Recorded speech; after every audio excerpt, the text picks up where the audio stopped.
मैंने ये लड़का-लड़की में भेदभाव जिसको जेंडर इनइक्वालिटी भी कहते हैं, बड़े बचपन से ही फेस की थी। हमने 2 टेबल्स लगा के उस पे चादर बिछा के अपने 100 प्रोडक्ट्स डिस्प्ले किए थे। जब मैं घर वापस जाती थी काम के बाद तो फैमिली या फ्रेंड से बड़े कई बार तीखे कमेंट्स सुनने मिल जाते थे, जैसे कि अच्छे घर की लड़कियां ऐसा काम नहीं करती। जिन जिन कैटेगरीज पे हम काम कर रहे हैं, जहाँ पे आप अपने घर के डस्टबिन से ही कचरा कम कर सकते हो। अक्टूबर के महीने में 2020 में बॉम्बे गए, जहाँ पे हमने शार्क्स के सामने अपना आइडिया पिच किया। तो मैं अगर आज 2022 की बात करूँ तो हमारा टर्नओवर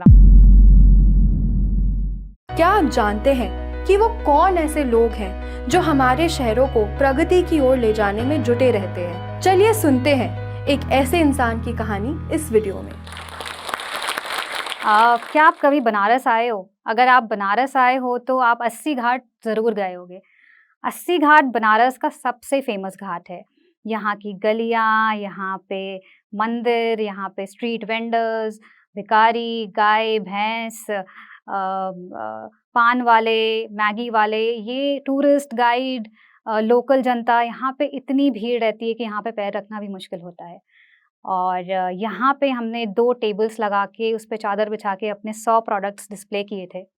बड़ा डर था उस दिन कि कोई जान-पहचान वाला मिल गया तो क्या सोचेगा, कोई नेगेटिव कमेंट ना कर दे। ना हमने अपने ब्रांड की बोर्ड लगाई थी, ना हमारे पास कोई मार्केटिंग स्ट्रैटेजी थी, ना हमने लोगों को इनवाइट किया था।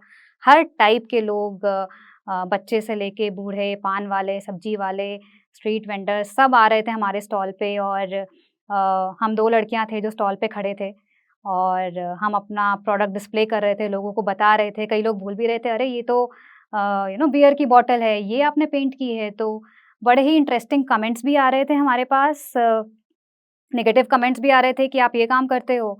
बट ओवरऑल हमने उस दिन शाम 6 बजे तक 25 से 30 बॉटल सेल कर ली थी। तो इन 25 बॉटल्स को सेल करने के बाद जो हमने अमाउंट कलेक्ट किया था, वहाँ से लेकर एक 10 करोड़ की वैल्यूएशन वाली कंपनी बनाने की जर्नी बहुत ही इंटरेस्टिंग थी। तो मैं आपको ये बताना चाहूँगी, जो आइडियाज़ होते हैं वो आपको कहीं भी मिल सकते हैं। जैसे मुझे स्क्रैपशाला का आइडिया मिला था अपने घर की बालकनी से, अपने घर की बालकनी में रखी हुई कुछ खाली अल्कोहल बॉटल्स को देखकर। तो घर की बालकनी से 10 करोड़ की कंपनी बनाने की जर्नी आज मैं आपसे शेयर करूँगी। मेरा नाम शिखा शाह, मैं बनारस में रहने वाली हूँ और मैं पैदा हुई एक पैट्रियार्कल बिज़नेस मारवाड़ी फैमिली में। मेरे घर में मेरे माता-पिता और मेरी एक एल्डर सिस्टर और एक एल्डर ब्रदर और दादी-दादाजी, उस टाइम हम लोग सब साथ में रहते थे। तो मैंने ये लड़का-लड़की में भेदभाव जिसको जेंडर इनइक्वालिटी भी कहते हैं, बड़े बचपन से ही फेस की थी। चाहे वो घर से बाहर निकलना हो या घर पे कोई मेहमान आए तो उनको खाना सर्व करना हो, या इनफैक्ट 1 ग्लास पानी भी उठ के लेना हो, तो हमेशा ऐसा माना जाता था कि घर का काम लड़कियाँ करेंगी और बाहर का काम लड़के करेंगे। इनफैक्ट जब मैं बड़ी भी हो गई और बिज़नेस भी स्टार्ट करने के लिए सोचा तो जो सपोर्ट एक लड़की को भी मिलना चाहिए बिज़नेस फैमिली से बिलॉन्ग करने के बाद, वो नहीं मिला। तो वो चीज़ बड़ी ट्रिगर करती थी कि नहीं, आई थिंक जब तक इंडिपेंडेंट नहीं हो आप, तब तक चीज़ों को एक्सपेक्ट करना बड़ा मुश्किल हो जाता है। तो बनारस में मैंने अपनी स्कूलिंग की, उसके बाद मैंने दिल्ली यूनिवर्सिटी हंसराज कॉलेज में अपना ग्रेजुएशन किया, फिर मैंने टेरी में अपना पोस्ट ग्रेजुएशन किया और उसके बाद मेरी फर्स्ट जॉब लगी रिलायंस फाउंडेशन में। सो रिलायंस फाउंडेशन सीएसआर विंग थी रिलायंस इंडस्ट्रीज़ की, और वहाँ पे हमें मेरा जॉब का प्रोफाइल था रूरल डेवलपमेंट। तो आई थिंक उस जर्नी ने, 1.5-2 साल की जर्नी ने मेरे को पूरे इंडिया के रूरल एरियाज़ में घुमा दिया।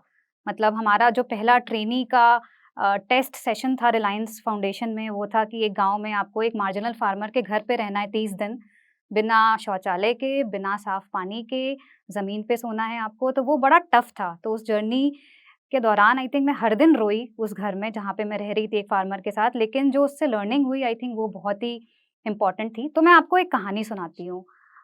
जब मैं उस गाँव में 30 दिन के लिए थी, तो कुछ दिन जब शुरुआती थे, तब पहली बार मुझे ठंडे पानी से बिना किसी बाथरूम के, बिना चार दीवार के जब नहाना पड़ा कपड़े पहन के, तो बड़ा शॉक लगा कि ये क्या हो रहा है। उसके बाद जब मैं आई थिंक 10वें 12वें दिन जब मैं अपनी जिस किसान के घर में रह रही थी, जब मैं उनके साथ एक दिन कुएँ गई पानी लेने के लिए, पीने का पानी लेने के लिए, तो मैंने देखा कि उन्होंने बाल्टी डाली कुएँ में और पानी निकाल लिया और उसी बाल्टी के पानी में मेंढक भी थे। तो लिटरली उस दिन मेरे को लगा कि क्या मैं 10 दिन से वही पानी पी रही हूँ जो ना फ़िल्टर्ड है, और वो बहुत ही टफ़ था। तो उन 30 दिनों में मेरे को बहुत मेजर लंग इन्फेक्शन भी हुआ था उसके बाद, उसको ट्रीट कराने में मुझे 6 महीने लग गए थे। बट आई थिंक आज मैं जितना मेरे में कॉन्फिडेंस है या जितना फ़ियर नहीं है लाइफ़ में, अगर कुछ भी हो जाए तो क्या डर है? क्योंकि इससे इतने बुरे सिचुएशन से मैं निकल गई अगर 30 दिन रह के, तो आई थिंक अब तो वो सिचुएशन नहीं आनी है। तो I think out of comfort zone जाना बहुत इम्पोर्टेंट है। तो मेरी जो यही जर्नी है, मुझे कहीं न कहीं अंदर से रेडी कर रही थी एक एंटरप्रेन्योर बनने के लिए। तो मैं रिलायंस फाउंडेशन का जब मैंने जॉब मेरा ख़त्म हुआ, तो फिर मैंने 6 महीने बाद आईआईटी चेन्नई जॉइन किया। वहाँ पे मैं अपना एजुकेशन फ़ील्ड में मेरा एक आइडिया था जिस पे मैं वर्क कर रही थी आईआईटी मद्रास में, और वो भी वहाँ भी मैं काफ़ी रूरल एरियाज़ में गई और ग्राउंड लेवल में क्या प्रॉब्लम्स होती है, और ग्राउंड लेवल में लोग प्रॉब्लम्स बिना पैसे के सॉल्व कर लेते हैं। अगर आप एक गाँव वाले को देखो कि पानी नहीं है, तो वो कुआँ भी खुद ही खोद लेता है बिना एजुकेशन के, सिर्फ़ कॉमन सेंस लगा के। तो जब आप ग्राउंड लेवल पे जाते हो तो आपको सब समझ में आ जाता है कि जो चीज़ें हम सोचते रहते हैं, फाइनेंस, इन्वेस्टमेंट, गाइडेंस, फैमिली का सपोर्ट, फ्रेंड्स का सपोर्ट, एक्चुअली जब ज़रूरत होती है तो इंसान सब कुछ खुद कर लेता है। तो मैं अपनी आईआईटी मद्रास की जर्नी में बहुत कुछ सीख रही थी, गाँव-गाँव ट्रैवल कर रही थी, ऐसी लैंग्वेज में लोगों से बात कर रही थी जिसके बारे में मुझे कोई आइडिया नहीं था, और टेक्नोलॉजी के बारे में भी सीख रही थी क्योंकि मैं हमेशा से एक साइंस स्टूडेंट थी, तो आईआईटी जाके मुझे काफ़ी टेक्निकल चीज़ों के बारे में पता चला। ऐसे करते-करते मेरे 10 साल स्कूलिंग के बाद से निकल चुके थे बनारस के बाहर, और मेरे पेरेंट्स, मेरे फादर, सबको लगने लगा था कि बहुत साल हो गए बाहर और अब शादी की भी एज हो रही है। बहुत सारे रिश्ते आने लगे थे। पेरेंट्स को अच्छा नहीं लगता था बोलने में कि मेरी बेटी जॉब करती है या रूरल एरिया में काम करती है। इस वजह से मुझे बनारस वापस आना पड़ा। तो मैं बनारस वापस आ चुकी थी और वापस से मुझे ज़ीरो से स्टार्ट करना था। और ये जो जेंडर इनइक्वालिटी वाली चीज़ है, ये मेरे मन को बहुत खाए जा रही थी और मुझे इसका सॉल्यूशन भी पता था। सॉल्यूशन था इंडिपेंडेंट होना, और इंडिपेंडेंट होने के लिए मुझे या तो अपनी कंपनी स्टार्ट करना था या मैं कोई नौकरी करती। बनारस, आप सबको पता होगा, एक काफ़ी छोटा शहर है, यहाँ पे जॉब्स नहीं होती है, मैक्सिमम बिज़नेस फैमिलीज़ होती हैं या आप बिज़नेस करते हो।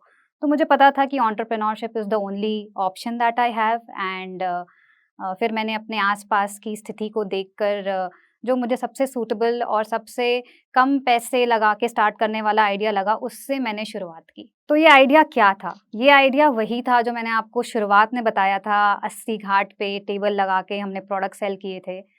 तो यहाँ से शुरुआत हुई स्क्रैपशाला की, और स्क्रैपशाला बेसिकली एक कंपनी है जो different kind of waste material को यूज़ करके प्रीमियम क्वालिटी प्रोडक्ट्स बनाती है, home decor, lifestyle, gifting, festivals के लिए। तो जब हमने इसकी शुरुआत की थी तो बिल्कुल भी ऐसा साउंड नहीं करता था कि बहुत प्रीमियम प्रोडक्ट्स बनेंगे। तो आई थिंक जो अल्कोहल की बॉटल्स होती हैं, वो सबके घर में सबसे कॉमन वेस्टेज होता है। हर घर के डस्टबिन में वो ज़रूर मिला पाया जाता है। तो जब मैंने देखा कि वो बॉटल्स हमारे घर में भी बहुत सारी इकट्ठा हैं और ये एक्चुअली काफ़ी प्रॉब्लमेटिक वेस्ट मटेरियल है, तो मैं और मेरी मम्मी ने काफ़ी बॉटल्स पेंट की, और बहुत खूबसूरत भी बनी बॉटल्स, जो आता उनकी तारीफ़ करता। लेकिन उसमें 2-3 प्रॉब्लम्स थी कि उसकी क्वालिटी, जैसे कि अगर मैं बोलूँ कि बॉटल्स में आपने पेंट किया अपने घर पे, बट जैसे ही आपने उस बॉटल को धोया पेंट हट गया, या फिर उसकी क्वालिटी, या फिर आप पूरे दिन में बैठ के एक ही बॉटल बना रहे हो, तो उसका प्रोडक्शन का टाइम और उसकी क्वालिटी थोड़ा चैलेंज बना था अगर इसको आपको मार्केट में सेल करना हो तो। तो इसके लिए फिर हमने ढूँढा कारीगर, कि कोई हमें प्रोफ़ेशनल कारीगर मिल जाए जो इस काम को प्रोफ़ेशनल तरीके से करे और इसका प्रोडक्शन भी बढ़ाए, कम से कम 10 से 15 प्रोडक्ट्स बनाए हर दिन। तो ऐसे शुरुआत हुई हमारी टीम बनने की, कि स्क्रैपशाला की टीम कैसे बनाएँ। तो मैंने जो हमारे फर्स्ट पेंटर थे मुनारे प्रजापति, इनको जब मैंने एक बॉटल दी पेंट करने के लिए अपने डिज़ाइन से, तो उन्होंने जो बना कर दिया बॉटल, उसको देखकर पहले विश्वास आ गया कि आई थिंक यही हमारा पहला प्रोडक्ट होगा स्क्रैपशाला का जिसको हम लॉन्च करेंगे। और मुनारे प्रजापति द्वारा पेंट की जो 100 बॉटल्स थी, वही 100 बॉटल हमने 80 घाट पे डिस्प्ले की थी एज़ फर्स्ट एग्ज़िबिशन ऑफ स्क्रैपशाला। तो 80 घाट पे हमने 25-30 बॉटल सेल की, और काफ़ी सारे लोगों को शॉक लगा कि अरे! ये तो हम भी घर पे कर सकते हैं। बट जब उन्होंने क्वालिटी देखी, उसको टच करके देखा और जब उन्हें पता चला कि इन बॉटल्स को आप धोओगे तो कलर भी नहीं निकलेगा, तो उन्हें बड़ा सरप्राइज़िंग लगा और काफ़ी लोगों ने हमारी बॉटल्स परचेज़ कर ली। और धीरे-धीरे हमें बनारस में और भी ऑर्डर मिलने लगे। बनारस बहुत फ़ेमस है अपने कैफ़ेज़ के लिए, टूरिस्ट कल्चर के लिए। तो कैफ़े वालों को ये प्रोडक्ट बड़ा नया लग रहा था उनके कैफ़े में ऐड करने के लिए और वो ये इन चीज़ों की डिमांड बढ़ती जा रही थी। तो ऐसे हमने धीरे-धीरे एक कैटेगरी से अल्कोहल की खाली बॉटल से फिर हम दूसरी कैटेगरी में मूव किए जो कि थी पुरानी लकड़ियाँ, फिर उसके बाद हमने टायर्स पे काम करना शुरू किया, उसके बाद हमने ई-वेस्ट पे काम करना शुरू किया, मंदिर से बचे हुए फूल पे काम करना शुरू किया। तो यहाँ से हमारी जर्नी शुरू हुई, स्क्रैपशाला रिदम में आ गया। 2019 में हमने बनारस में एक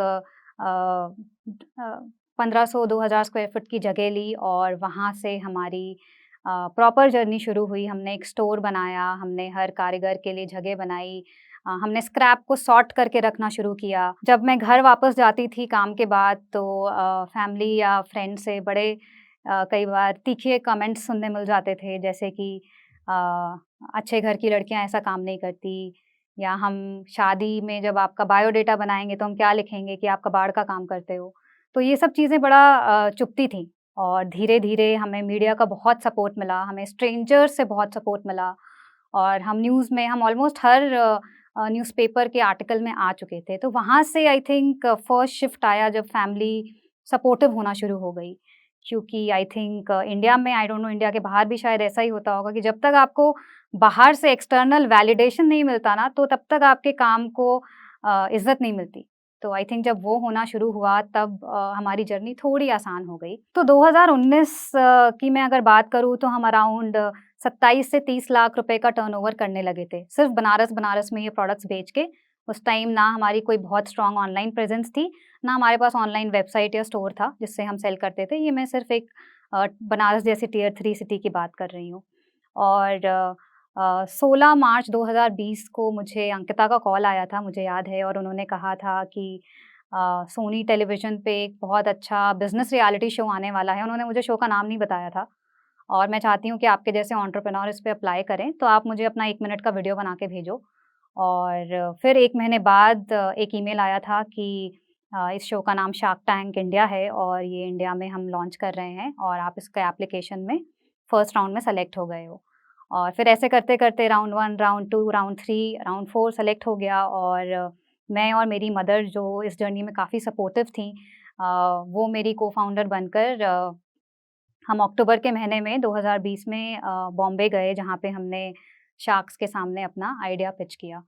तो वहाँ पे जब हम शार्क टैंक के सेट पे थे, तो मेरी मदर 61 इयर्स ओल्ड हैं और उनके लिए बड़ा डिफ़िकल्ट था वहाँ पे एडजस्ट होना और 12-12 घंटे आइडियाज़ पे बैठ के सोच-विचार करना या उसको लिखना, प्रैक्टिस करना। तो आई थिंक उस टाइम मुझे बड़ा अच्छा लगा था कि जिस सपोर्ट को मैंने शायद लाइफ में मिस किया, वो बड़ा अच्छे से मुझे मिला और काफ़ी यंगस्टर्स थे शार्क टैंक इंडिया में, तो मेरी मदर के एज के बहुत कम लोग थे जो 60 के ऊपर थे। तो तभी भी उन्होंने काफ़ी अच्छे से, इनफैक्ट मुझसे अच्छा ही अच्छे कॉन्फिडेंस से ही शार्क टैंक में उन्होंने बोला था। तो मैं शार्क टैंक के टैंक के अंदर की बात करूँ, तो हमें काफ़ी एप्रिसिएशन मिला। इनफैक्ट उस टाइम तो अश्नीर सर भी थे एज़ अ शार्क, बट उन्होंने भी हमें काफ़ी सपोर्ट किया था और काफ़ी प्रेज़ किया हमें सबने। बट सबको यही लग रहा था क्योंकि बिज़नेस का प्रोडक्शन हैंडक्राफ्टिंग के थ्रू है और प्रोडक्ट की वैराइटीज़ बहुत हैं, तो इसको स्केल कैसे करना होगा? तो उनको उस टाइम वो बिज़नेस इन्वेस्टेबल नहीं लग रहा था, इसलिए हमें फंडिंग नहीं मिली उस दौरान, बट हमें काफ़ी एप्रिसिएशन मिला और शार्क टैंक के बाद से जो हमारी ग्रोथ हुई है या जिस तरीके से हमने अपनी टीम डेवलप की है, वो बहुत ही मतलब आई वुड से कि हम 100 गुना बेहतर हो चुके हैं अपने प्रोडक्ट को बनाने में या अपने प्रोडक्शन प्रोसीजर को व्यवस्थित करने में और आज अगर आप स्क्रैपशाला के प्रोडक्ट्स यूज़ करते हो तो आई एम श्योर आपको काफ़ी अच्छा एक्सपीरियंस मिलता होगा। तो मैं अगर आज 2022 की बात करूँ तो हमारा टर्नओवर अराउंड 60-65 लाख्स हो गया और इस वक्त हम अपनी कंपनी को अराउंड 10 सीआर पे वैल्यू करते हैं। हमारा ऑनलाइन वेबसाइट काफ़ी अच्छा हो गया है, हमारे वाराणसी में 2 स्टोर्स भी हैं और काफ़ी सारे मार्केट प्लेसेस पे हमारी प्रेजेंस है। धीरे धीरे हम रिटेल में भी मूव करेंगे। ये जो स्क्रैपशाला की जर्नी से मेरा जो जेंडर इनइक्वालिटी वाला एजेंडा था वो भी पूरा हुआ। और आज मुझे जब टॉक शोज़ पे बुलाते हैं या फिर मीडिया इंटरव्यूज़ होते हैं या कोई आर्टिकल लिखा जाता है, तो स्क्रैपशाला की सक्सेस की बात होती है। ये बात नहीं होती कि इसको स्टार्ट करने वाला मेल था या फीमेल था। तो आई थिंक ये अचीव करना बहुत ज़रूरी था, और हमारी टीम में भी जितनी फीमेल्स हैं हमसे associated, they also feel very proud about it. तो स्क्रैपशाला का आज मैं अगर इम्पैक्ट की बात करूँ तो हमारे साथ 100 से ज़्यादा कारीगर जुड़े हुए हैं जो हमारे प्रोडक्ट्स को हाथों के द्वारा बनाते हैं, और हमारे अराउंड 10,000 कस्टमर्स हैं इंडिया और इंडिया के बाहर जो हमसे प्रोडक्ट्स खरीदते हैं। और हम अब बहुत सारे कॉर्पोरेट्स का भी वेस्टेज लेने लगे हैं। जैसे अगर आपकी प्लास्टिक बनाने की कंपनी है और आप प्लास्टिक स्क्रैप जनरेट करते हो, तो हम आपसे ये स्क्रैप लेकर इनको एक कॉर्पोरेट गिफ्टिंग का प्रोडक्ट्स बना सकते हैं, जिसको आप ऐसा का ऐसा लेकर अपनी कंपनी की कॉर्पोरेट गिफ्टिंग कर सकते हो, जिससे आपका वेस्ट मटेरियल भी यूज़ हो जाएगा और एक अच्छा यूनिक गिफ्ट भी आप अपने कस्टमर्स को दे पाओगे। तो स्क्रैपशाला का आज जो इम्पैक्ट है वो एनवायरनमेंट पे भी है, इंडियन हैंडीक्राफ्ट को रिवाइव करने पे भी है, लोकल आर्टिसंस के लिए हम नौकरियां भी क्रिएट कर पा रहे हैं, और आर्ट एंड क्राफ्ट या ऐसे बहुत से जो लोग हैं जो घरों पे आर्ट एंड क्राफ्ट करते हैं, इनके लिए भी हम एक मोटिवेशन बन पाए हैं। और अगर मैं शहरों की बात करूं तो शहरों में जो सबसे बड़ी प्रॉब्लम है वेस्टेज की, उसमें से जिन जिन कैटेगरीज पे हम काम कर रहे हैं, हम उसको भी एक सोल्यूशन पे ले गए हैं, जहाँ पे आप अपने घर के डस्टबिन से ही कचरा कम कर सकते हो। फॉर एग्जांपल, अगर आप अपने घर के डस्टबिन में पहले ग्लास बॉटल डालते थे, तो आज आप या तो उसे स्क्रैपशाला में लाकर एक प्रोडक्ट में कन्वर्ट करा सकते हो, या आप हमारे यूट्यूब चैनल से खुद भी सीख सकते हो। तो हमने बेसिकली सोल्यूशन जो हमारा है वो आपके घर के डस्टबिन से ही शुरू हो जाता है और लैंडफिल्स तक जाता है। और मैं अगर जोश टॉक की बात करूँ तो आई थिंक जोश टॉक में पिछले 4-5 साल से देखती आ रही थी यूट्यूब पे या फेसबुक पे या सोशल मीडिया पे। जैसे टेड टॉक होता है, वैसे ही जोश टॉक्स इंडिया के लिए बहुत इम्पॉर्टेंट चीज़ है, और मैंने कभी नहीं सोचा था कि मैं यहाँ पे आके टॉक दूंगी या अपनी पर्सनल जर्नी को शेयर कर पाऊंगी लोगों के साथ। तो आई थिंक हम में से बहुत लोग जब एंटरप्रेन्योरशिप जर्नी में स्पेशली डाउन फील करते हैं, डिप्रेस्ड फील करते हैं, तो हम ऐसे लोगों की जर्नी जानना चाहते हैं जिन्होंने हमसे भी ज़्यादा स्ट्रगल करके कुछ अचीव किया हो। तो मेरे लिए हमेशा से जोश टॉक देखना बहुत इम्पॉर्टेंट था, क्योंकि बहुत ऐसे लोगों की जर्नीज़ हैं जो अनइमेजिनेबल चीज़ें करते हैं लाइफ में। साल 2030 तक भारत की 40% आबादी शहरों में बसेगी, यानी 56 करोड़ से भी ज्यादा लोग। ऐसी कई ऑर्गेनाइजेशंस हैं जो हमारे शहरों की बढ़ती जरूरतें पूरी करने में लगी रहती हैं। इन्हीं ऑर्गेनाइजेशंस के लिए हम लाए हैं सिटी चैंपियंस। जोश टॉक्स उम्मीदवार नेटवर्क इंडिया के सपोर्ट के साथ आयोजित करता है सिटी चैंपियंस, एक ऐसा मंच जो ऐसी ही कुछ ऑर्गेनाइजेशंस को सम्मानित करता है। सिटी चैंपियंस आर्ट सेक्टर्स जैसे urban transport, urban waste management, health care, water and sanitation, local disaster management, public commons, service delivery and urban and municipal finance में 15 ऐसी चैंपियन ऑर्गेनाइजेशंस को ढूंढ रहा है। इन सिटी चैंपियंस को मिलेगा उनके काम का जोर शोर से प्रचारण, आर्थिक मदद और हमारा साथ उनके काम को और आगे बढ़ाने में। सिटी चैंपियंस के बारे में और जानकारी जानने के लिए आप लॉग ऑन कर सकते हैं www.joshtalks.com/citychampions।